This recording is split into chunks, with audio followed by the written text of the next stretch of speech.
ਚੂਚਕ ਆਖਿਆ ਜਾ ਮਨਾ ਉਸ ਨੂੰ ਵਿਆਹ ਤੀਕ ਤਾਂ ਮਹੀਂ ਚਰਵਾ ਲਈਏ, ਸਾਡੀ ਕੁੜੀ ਦਾ ਕੁਝ ਨਹੀਂ ਲਾ ਲੈਂਦਾ, ਸਭ ਟਹਿਲ ਟਕੋਰ ਕਰਾ ਲਈਏ। ਮੱਖਣ ਦਹੀਂ ਦਵਾ ਉਹਦੇ ਜੁੰਡਿਆਂ ਨੂੰ ਅਤੇ ਖੁੰਡੀ ਨੂੰ ਸ਼ਾਮ ਚੜਾ ਲਈਏ। ਪਟਕਾ ਚਿਕਨ ਦੋਜ਼ੀ ਹੱਥ ਛਾਪ ਛੱਲੇ ਅਤੇ ਬੰਜਲੀ ਰੰਗ ਰੰਗਾ ਲਈਏ। ਜਦੋਂ ਅਖੇ ਹੀਰ ਡੋਲੀ ਪਾ ਟੋਰ ਦਈਏ, ਰੁੱਸ ਪਏ ਜਵਾਬ ਸੁਣਾ ਲਈਏ। ਵਾਰਸ ਸ਼ਾਹ ਅਸੀਂ ਜੱਟ ਹਾਂ ਸਦਾ ਹੀ ਖੋਟੇ, ਇੱਕ ਜਟਕਾ ਫੰਦ ਵੀ ਲਾ ਲਈਏ। ਉਹ ਤਾਰੀਖ ਇਹ ਦੱਸਦੀ ਏ ਕਿ ਜਿਹੜੀ ਸੀ ਨਾ ਹੀਰ, ਇਹ ਮਾਰ ਚੂਚਕ ਦੇ ਘਰ ਔਲਾਦ ਕੋਈ ਨਹੀਂ ਸੀ ਹੈਗੀ, ਤੇ ਜਾ ਕੇ ਕੋਈ 50-60 ਸਾਲ ਦੀ ਉਮਰ ਦੇ ਵਿੱਚ ਉਹਨਾਂ ਨੂੰ ਅੱਲਾ ਨੇ ਧੀ ਦਿੱਤੀ। ਜਿਸਲੇ ਧੀ ਹੋਈ ਤੇ ਉਸ ਦੌਰ ਦਾ ਸਰਦਾਰ ਇਬਰਾਹਿਮ ਲੋਧੀ ਸੀ ਨਾ ਜਿਹੜਾ, ਉਹ ਇਹਦਾ ਬੇਲੀ ਸੀ। ਪਾਗੀ ਭਰਾ ਜਿਹਨੂੰ ਆਖਦੇ ਨੇ, ਪੱਗ ਵਟਾ। ਉਹ ਆਇਆ, ਉਹਨੇ ਆਣ ਕੇ ਮੁਬਾਰਕਬਾਦ ਦਿੱਤੀ ਵੀ ਚਲੋ ਅੱਲਾ ਨੇ ਧੀ ਦਿੱਤੀ, ਰੱਬ ਪੁੱਤਰ ਵੀ ਦੇਗਾ। ਉਹ ਅੱਲਾ ਨੇ ਬਾਅਦ ਵਿੱਚ ਵੀਰ ਸੁਲਤਾਨ ਵੀ ਦਿੱਤਾ, ਇਹਦਾ ਭਰਾ ਵੀ ਹੋਇਆ। ਉਹ ਜਿਸ ਵੇਲੇ ਉਹ ਆਇਆ ਤੇ ਉਹ ਇਹਨੂੰ 7,500 ਮੁਰੱਬਾ ਜ਼ਮੀਨ ਜਿਹੜੀ ਸੀ ਨਾ, ਉਹ ਗਿਫਟ 'ਚ ਦੇ ਗਿਆ ਹੀਰ ਨੂੰ। ਜਿਹੜਾ ਉਹਦਾ ਭਰਾ ਬਣਿਆ ਸੀ, ਜਿਹੜਾ ਉਹਦਾ ਮਾਰ ਚੂਚਕ ਦਾ ਭਰਾ ਬਣਿਆ ਸੀ ਸਰਦਾਰ ਇਬਰਾਹਿਮ ਲੋਧੀ, ਉਹ 7,500 ਮੁਰੱਬਾ। ਇਹ ਮੈਂ ਕਿਹਾ ਲਿਖਤ ਦੀ ਗੱਲ ਹੈ, ਪੱਕੀ ਪੀਡੀ, ਪੈਦਲ ਬਾਤ ਨਹੀਂ। ਉਹ ਆਣ ਕੇ ਜ਼ਮੀਨ ਇਹਨੂੰ ਦੇ ਗਿਆ ਜਿਸਲੇ, ਤੇ ਉਹ ਗਿਫਟ 'ਚ ਦਿੱਤੀ। ਜਿਹੜੀ ਉੱਥੋਂ ਝੰਗ ਤੋਂ ਟੁਰਦੀ ਹੈ, ਜਿੱਥੇ ਜਿੱਥੇ ਸਰਕਾਰੀ ਜਗ੍ਹਾ ਫਿਰ ਹੁੰਦੀਆਂ ਨੇ ਨਾ, ਉਹ ਹੀ ਦੇਣੀਆਂ ਹੁੰਦੀਆਂ ਨੇ। ਜਦੋਂ ਥਾਣਾ ਉਕਾੜੇ ਦੇ ਵਿੱਚ ਇੱਕ ਜ਼ਿਲ੍ਹਾ ਉਕਾੜੇ ਦੇ ਵਿੱਚ ਇੱਕ ਥਾਣਾ ਚੂਚਕ ਹੈਗਾ, ਉਹ ਵੀ ਉਹ ਮਾਰ ਚੂਚਕ ਦੀ ਜ਼ਮੀਨ ਵਿੱਚ ਹੀ, ਹੀਰ ਦੀ ਜ਼ਮੀਨ ਵਿੱਚ ਹੀ।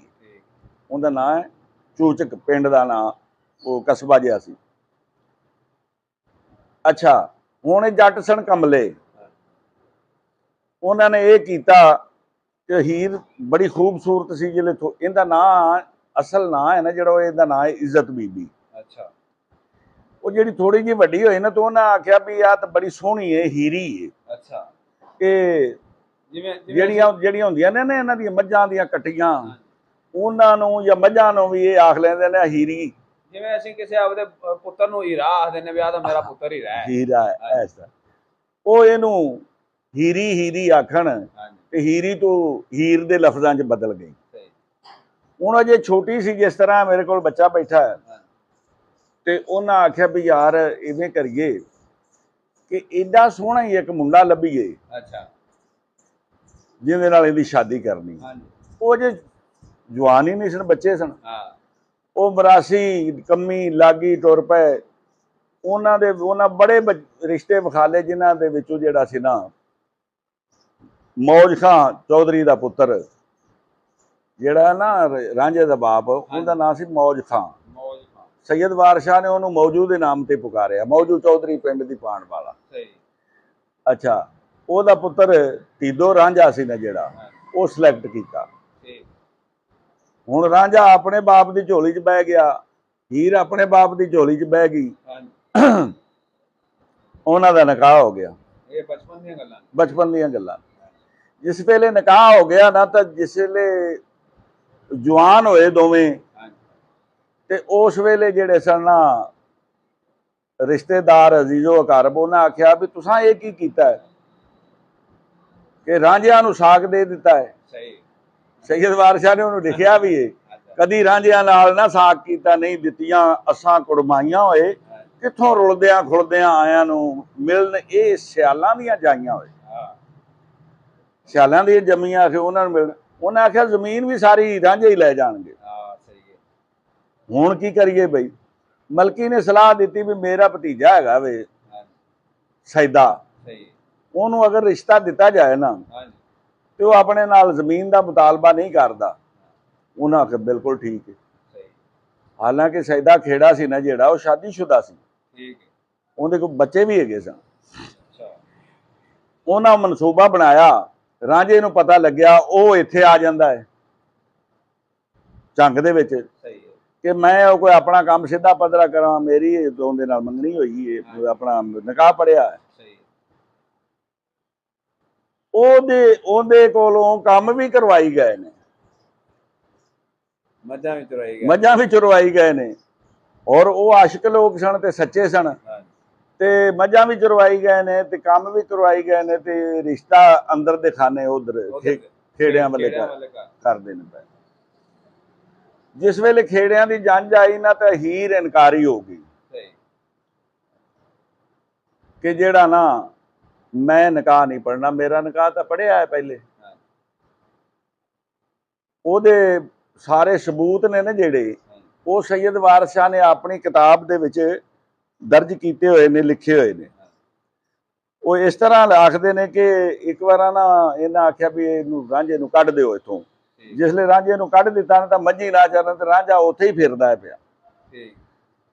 ਤੇ ਉਹ ਮਲਕੀ, ਮੈਂ ਮੋਟਾ ਮੋਟਾ ਤੁਹਾਨੂੰ ਵਿੱਚੋਂ ਸ਼ੇਰ ਪੜ੍ਹ ਕੇ ਸੁਣਾਣਾ ਕਿ ਮੱਝੀ ਵੀ ਨਾ ਚਰਨ, ਹੀਰ ਵੀ ਰੁੱਸੀ ਰੁੱਸੀ ਬੈਠੀ ਤੇ ਮਲਕੀ ਆਖਦੀ ਇਹਨੂੰ ਦੂਸਰੇ ਨੂੰ, ਪਹਿਲੀ ਗੱਲ ਤਾਂ ਕਿ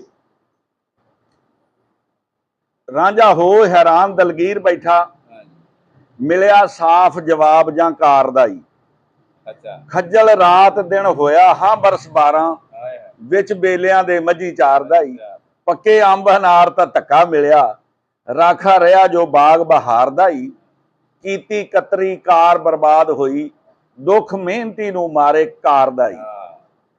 ਜਿਹਨੇ ਅਖੇ ਮਿਹਨਤ ਕੀਤੀ ਹੋਵੇ ਉਹਨੂੰ ਬੜਾ ਦੁੱਖ ਹੁੰਦਾ।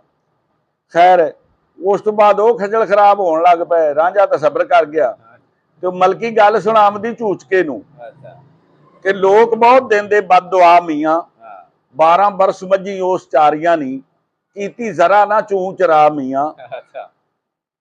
ਹੱਕ ਖੋ ਕੇ ਚਾ ਜਵਾਬ ਦਿੱਤੋ, ਮੱਝੀ ਛੱਡ ਕੇ ਘਰਾਂ ਨੂੰ ਜਾ ਮੀਆਂ। ਉਹ ਲੇਖਾ ਮੰਗਦਾ ਜੇ ਉਹ ਆਪਣੀ ਚਾਕਰੀ ਦਾ, ਤਾਂ ਥੈਲੀ ਦਮਾਂ ਦੀ ਦੇਵਣੀ ਆ ਮੀਆਂ। ਉਹਨੇ ਆਖਿਆ ਵੀ ਬੰਦਿਆ ਰੱਬ ਦਿਆ ਵੀ ਆਪਾਂ ਉਹਦੇ ਕੋਲ ਇੰਨੀ ਦੇਰ ਕੰਮ ਕਰਵਾਇਆ ਹੈ, ਅੱਗੇ ਰਿਸ਼ਤਾ ਵੀ ਆਪਾਂ ਉਹਨਾਂ ਨੂੰ ਉੱਥੇ ਇਸ਼ਾਰਾ ਦੇ ਗਏ ਨੇ ਸੈਯਦ ਵਾਰਿਸ ਕੇ ਰਿਸ਼ਤਾ ਪਹਿਲੇ ਹੋਇਆ ਸੀ ਤੇ ਤੂੰ ਉਹਨੂੰ ਜਵਾਬ ਦੇ ਦਿੱਤਾ ਤੇ ਜੇ ਪੈਰੀ ਲੱਗ ਕੇ ਜਾ ਮਨਾ ਉਸਨੂੰ, ਆਹ ਫਕਰ ਦੀ ਬੁਰੀ ਪੈ ਜਾ ਮੀਆਂ।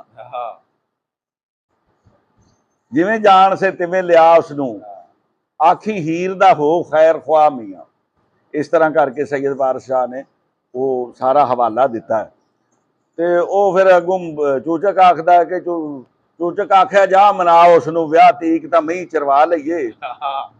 ਸਾਡੀ ਕੁੜੀ ਦਾ ਕੁਝ ਨਹੀਂ ਲਾ ਲੈਂਦਾ, ਸਭ ਟਹਿਲ ਟਕੋਰ ਕਰਾ ਲਈਏ। ਮੱਖਣ ਦਹੀਂ ਦਵਾ ਉਹਦੇ ਜੁੰਡਿਆਂ ਨੂੰ ਅਤੇ ਖੁੰਡੀ ਨੂੰ ਸ਼ਾਮ ਚੜਾ ਲਈਏ। ਪਟਕਾ ਚਿਕਨ ਦੋਜ਼ੀ ਹੱਥ ਛਾਪ ਛੱਲੇ ਅਤੇ ਵੰਜਲੀ ਰੰਗ ਰੰਗਾ ਲਈਏ। ਜਦੋਂ ਅਖੇ ਹੀਰ ਡੋਲੀ ਪਾ ਟੋਰ ਦਈਏ, ਰੁੱਸ ਪਏ ਜਵਾਬ ਸੁਣਾ ਲਈਏ। ਵਾਰਿਸ ਸ਼ਾਹ ਅਸੀਂ ਜੱਟ ਹਾਂ ਸਦਾ ਹੀ ਖੋਟੇ, ਇੱਕ ਜਟਕਾ ਫੰਦ ਵੀ ਲਾ ਲਈਏ। ਉਹਨੇ ਆਖਿਆ ਤੂੰ ਜਾ ਆਖੇ ਇਹ ਚਲੋ ਉਹਨਾਂ ਦੇ ਰਸਮੋ ਰਿਵਾਜ ਦੇ ਮੁਤਾਬਕ ਤੇ ਉਹ ਮਲਕੀ ਜਾਂਦੀ ਏ। ਮਲਕੀ ਆਖਿਆ ਲੜਿਓ ਜੇ ਨਾਲ ਚੂਚਕ, ਕੋਈ ਸੁਖਨ ਨਾ ਜੀਉ ਤੇ ਲਿਆਵਣਾ ਹੀ। ਕਿਆ ਮਾਪਿਆਂ ਪੁੱਤਰਾਂ ਲੜਨ ਹੁੰਦਾ, ਤੁਸਾਂ ਖੱਟਣਾ ਤੇ ਅਸਾਂ ਖਾਵਣਾ ਹੀ। ਕੁੜੀ ਕੱਲ ਦੀ ਤੇਰੇ ਤੋਂ ਰੁੱਸ ਬੈਠੀ, ਤੂਵੇਂ ਉਸ ਨੂੰ ਆ ਮਨਾਵਣਾ ਹੀ। ਤੂਵੇਂ ਚੋ ਕੇ ਦੁੱਧ ਜਮਾਵਣਾ ਹੀ, ਤੂਵੇਂ ਹੀਰ ਦਾ ਪਲੰਗ ਵਿਛਾਵਣਾ ਹੀ। ਮੰਗੂ ਮਾਲ ਸਿਆਲ ਤੇ ਹੀਰ ਤੇਰੀ, ਨਾਲੇ ਘੂਰਨਾ ਤੇ ਨਾਲੇ ਖਾਵਣਾ ਹੀ। ਮੱਝੀ ਛੇੜ ਦੇ ਇਹ ਮੈਂ ਪੂਰਾ ਮੁਕੰਮਲ ਨਹੀਂ ਕਲਾਮ ਸੁਣਾਉਂਦਾ ਪਿਆ, ਮੈਂ ਕੋਈ ਸੁਣਨ ਵਾਲਾ ਇਹ ਗੱਲ ਆ ਕਿ ਯਾਰ ਇਹ ਤਾਂ ਵਿੱਚੋਂ ਛੱਡ ਗਿਆ। ਮੈਂ ਇੱਕ ਪੁਆਇੰਟ ਦੀ ਗੱਲ ਕਰਨਾ ਪਿਆ। ਮੱਝੀ ਛੇੜ ਦੇ ਝੱਲ ਵਿੱਚ ਮੀਆਂ ਵਾਰਿਸ, ਅਸਾਂ ਤਖਤ ਹਜ਼ਾਰੇ ਨੂੰ ਜਾਮਣਾ। ਉਹਨੇ ਆਖਿਆ ਹੁਣ ਪਿਛਲਾ ਫਿਕਰ ਕਰਦੇ, ਅਸੀਂ ਤੇਰੇ ਵਾਰਸਾਂ ਨਾਲ ਆਪੇ ਗੱਲ ਕਰ ਰਹੇ ਨੇ ਕਿਉਂਕਿ ਨਿਕਾਹ ਹੋਇਆ ਸੀ। ਇਹਦਾ ਹਵਾਲਾ ਫਿਰ ਸੈਯਦ ਵਾਰਿਸ ਸ਼ਾਹ ਨਿਕਾਹ ਦੇ ਵਿੱਚ ਵੀ ਜਾ ਕੇ ਦਿੰਦੇ ਨੇ। ਜਿਹੜੇ ਕਾਜ਼ੀ ਨਿਕਾਹ ਪੜਨ ਵਾਸਤੇ ਆਉਂਦਾ ਹੈ ਕਿ ਪਹਿਲਾਂ ਤੋੜ ਕੇ ਹੋਰ ਨਿਕਾਹ ਪੜਨਾ। ਕਦੋਂ ਹੋਇਆ ਸੀ ਇਹ ਫਰਮਾਨ ਕਾਜ਼ੀ, ਪਹਿਲਾਂ ਕੌਲ ਹੀ ਤੋਲ ਕੇ ਬੋਲਣਾ ਸੀ, ਹੋਇਆ ਕਿਸ ਤੋਂ ਇਹ ਨੁਕਸਾਨ ਕਾਜ਼ੀ। ਹੀਰ ਜਵਾਬ ਦਿੰਦੀ ਕਾਜ਼ੀ ਨੂੰ ਕਿ ਮੇਰਾ ਨਿਕਾਹ ਤਾਂ ਹੋਇਆ ਹੈ ਤੇ ਤੂੰ ਇਹ ਕੀ ਕਰਨਾ ਪਿਆ। ਅੱਛਾ, ਕਾਜ਼ੀ ਨੇ ਰਿਸ਼ਵਤ ਲੈ ਲਈ, ਉਹਦੇ ਨਾਲ ਬਹਿਸ ਮੁਬਾਸਾ ਹੋਇਆ। ਕਾਜ਼ੀ ਨੇ ਰਿਸ਼ਵਤ ਲੈ ਕੇ ਤੇ ਨਿਕਾਹ ਜਿਹੜਾ ਸੀ ਨਾ ਬਗੈਰ ਨਿਕਾਹ ਤੋਂ ਉਹਨੂੰ ਡੋਲੀ ਦੇ ਵਿੱਚ ਪਾ ਦਿੱਤਾ। ਤੁਸੀਂ ਇਹ ਵੇਖੋ ਕਿ ਬਗੈਰ ਨਿਕਾਹ ਤੋਂ ਜਿਹੜਾ ਨਬੀ ਪਾਕ ਸੱਲੱਲਾਹੁ ਅਲੈਹਿ ਵਸੱਲਮ ਨੇ ਅਜਾਬੇ ਕਬੂਲ ਦਾ ਹੱਕ ਧੀਆਂ ਨੂੰ ਦਿੱਤਾ ਹੈ ਨਾ, ਉਹ ਉਹਨੇ ਛੀਨਿਆ ਔਰ ਬਗੈਰ ਨਿਕਾਹ ਤੋਂ ਉਹਨੇ ਡੋਲੀ ਦੇ ਵਿੱਚ ਪਾ ਦਿੱਤੀ। ਜਿਹੜਾ ਰਾਂਝਾ ਸੀ ਨਾ, ਹਾਂਜੀ ਉਹ ਹੁਣ ਜਿੱਧਰ ਵੀ ਜਾਂਦਾ ਹੈ ਠੀਕ ਉਹਦੀ ਦਾਦ ਫਰਿਆਦ ਕੋਈ ਨਹੀਂ ਸੁਣਦਾ। ਇਹ ਕੰਮ ਕਿਹਨੇ ਕਰਵਾਇਆ? ਕੈਦੋ ਨੇ ਕਰਵਾਇਆ। ਠੀਕ ਕਿ ਨਿਕਾਹ ਹੋਇਆ ਹੈ, ਉਹਦੇ ਉੱਤੇ ਨਿਕਾਹ ਵੀ ਨਹੀਂ ਪੜਿਆ ਔਰ ਬੇਨਿਕਾਹੀ ਧੀ ਡੋਲੀ 'ਚ ਪਾ ਦਿੱਤੀ। ਸੈयद ਪਾਕ ਨੇ ਇਸ ਵਜ੍ਹਾ ਤੋਂ ਉਹਨੂੰ ਸ਼ੈਤਾਨ ਆਖਿਆ। ਸਹੀ ਕੈਦੋ ਲੰਗਾ ਸ਼ੈਤਾਨ ਮਲੂਨ ਜਾਣੋ ਜਿਸ ਨੇ ਵਿੱਚ ਦੀਵਾਨ ਪੜਾਏ।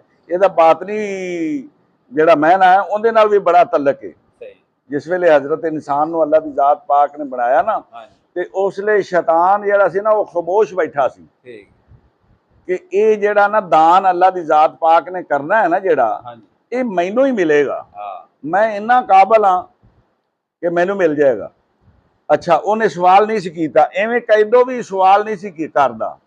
ਹੁਣ ਜਿਹੜਾ ਆਦਮ ਬਣਾਇਆ ਅੱਲਾਹ ਦੀ ਜ਼ਾਤ ਪਾਕ ਨੇ, ਹਾਂਜੀ ਇਹ ਅੱਗ ਹਵਾ ਔਰ ਮਿੱਟੀ ਪਾਣੀ, ਪੰਜਵਾਂ ਆਪਣਾ ਜਿਹੜਾ ਨਾ ਆਪਣੀ ਰੂਹ, ਆਨਾ ਰੂਹੀ ਮੈਂ ਅਮਰੇ ਰੱਬੀ ਰੱਖੀ ਇਹਦੇ।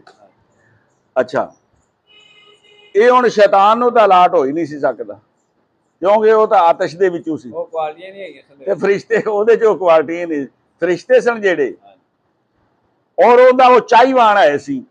ਹੁਣ ਹੀਰ ਦਾ ਰਿਸ਼ਤਾ ਉਹ ਸਕੇ ਚਾਚੇ ਨਾਲ ਹੋ ਨਹੀਂ ਸਕਦਾ। ਵਿੱਚੋਂ ਜਿਹੜਾ ਸੀ ਨਾ ਕੈਦੋ ਉਹਦੇ ਤੇ ਆਸ਼ਿਕ ਸੀ। ਠੀਕ ਕਾਨੂੰਨੀ ਤੌਰ ਤੇ ਤਾਂ ਉਹਦੇ ਨਾਲ ਰਿਸ਼ਤਾ ਹੋ ਹੀ ਨਹੀਂ ਸਕਦਾ। ਵਿੱਚੋਂ ਉਹਦੇ ਤੇ ਉਹ ਬਦਜ਼ਾਨ ਸੀ ਤੇ ਬੇਈਮਾਨ ਸੀ। ਜਿਸ ਤਰ੍ਹਾਂ ਸ਼ੈਤਾਨ ਚਾਹੀਵਾਨ ਸੀ ਨਾ, ਇਸ ਨੂਰੇ ਮੁਜੱਸਮ ਦਾ ਜਿਹੜੇ ਆਨਾ ਰੂਹੀ ਮਿਨ ਅਮਰੇ ਰੱਬੀ ਹੈ, ਇਹ ਰੂਹ ਅੱਲਾ ਦੀ ਜ਼ਾਤ ਪਾਕ ਦੇ ਨੂਰ ਦੇ ਵਿੱਚੋਂ ਹੈ। ਨਬੀ ਪਾਕ सल्लल्लाहु अलैहि वसल्लम ने फरमाया कि आना मिन नूरिल्लाह वल नूहमिनूना मिन नूरी, कि असी अल्लाह दे नूर विचों आ ते मोमन साडे नूर विचों।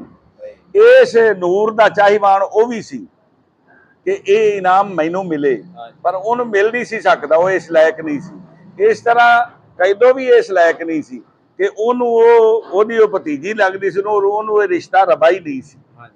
ਅੱਛਾ, ਇਹਦੇ ਬੜੇ ਪਹਿਲੂ ਨੇ। ਅੱਛਾ, ਉਹਨਾਂ ਦਾ ਹੁਣ ਇੰਨਾ ਕੇਸ ਮਜ਼ਬੂਤ ਹੋਣ ਦੇ ਬਾਵਜੂਦ ਨਾ, ਹੀਰ ਦਾ ਤੇ ਰਾਂਝੇ ਦਾ, ਖੇੜਿਆਂ ਨੂੰ ਵੀ ਪਤਾ ਲੱਗ ਗਿਆ ਕਿ ਹੀਰ ਇਨਕਾਰੀ ਹੋ ਗਈ। ਇਹ ਜਿੱਡਾ ਤਗੜਾ ਘਰਾਣਾ ਸੀ, ਓਡੇ ਤਗੜੇ ਇਹਨਾਂ ਦੇ ਦੋਸਤ ਆਏ, ਵਜ਼ੀਰ ਮਸ਼ੀਰ ਇਹ ਉਹ ਲੈਂਡਲਾਰਡ ਲੋਕ ਆਏ।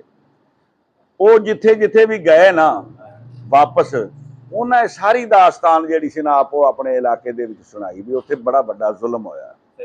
ਉਸ ਤੋਂ ਪਹਿਲੇ ਹਕੂਕੇ ਨਿਸਵਾਂ ਦੇ ਉੱਤੇ ਮੈਂ ਡਾਕਟਰ ਸਾਹਿਬ ਨੂੰ ਕਿਹਾ ਕਿ ਹਕੂਕੇ ਨਿਸਵਾਂ ਦੇ ਉੱਤੇ ਕੋਈ ਕਾਨੂੰਨ ਹੀ ਨਹੀਂ ਸੀ ਹੈਗਾ। ਤੁਸੀਂ ਅੱਜ ਵੀ ਗੱਲ ਕਰਦੇ ਜੇ ਅਸੈਂਬਲੀਆਂ ਦੇ ਵਿੱਚ ਬਹਿ ਕੇ ਕਿ ਹਕੂਕੇ ਨਿਸਵਾਂ ਦੇ ਉੱਤੇ ਜੀ ਕੁਛ ਨਾ ਕੁਛ ਹੋਣਾ ਚਾਹੀਦਾ। ਐਸਾ ਹਕੂਮਤ ਨੇ, ਨਵਾਜ਼ ਸ਼ਰੀਫ ਦੀ ਨੇ ਬੜਾ ਕੰਮ ਕੀਤਾ, ਜ਼ਰਦਾਰੀ ਦੀ ਨੇ ਬੜਾ ਕੀਤਾ, ਬੇਨਜ਼ੀਰ ਦੀ ਨੇ ਬੜਾ ਹਕੂਕੇ ਨਿਸਵਾਂ ਦੇ ਉੱਤੇ ਆਂਦੇ ਜੇ ਨਾ, ਪਰ ਜਿੰਨਾ ਹਕੂਕੇ ਨਿਸਵਾਂ ਦੇ ਉੱਤੇ ਸੈयद ਵਾਰਿਸ ਸ਼ਾਹ ਨੇ ਕੰਮ ਕੀਤਾ ਨਾ, ਇਹਨਾਂ ਕਿਸੇ ਨੇ ਕੀਤਾ ਹੀ ਨਹੀਂ। ਜਿਨ੍ਹਾਂ ਇਹਨੂੰ ਸਮਝਿਆ ਹੈ ਨਾ, ਉਹਨਾਂ ਤੇ ਪਰਖਿਆ ਹੈ, ਉਹਨਾਂ ਇਹਦੇ ਬਾਰੇ ਕੁਝ ਲਿਖਿਆ ਵੀ ਹੈ, ਉਹ ਵੀ ਮੈਂ ਦੱਸਣਾ।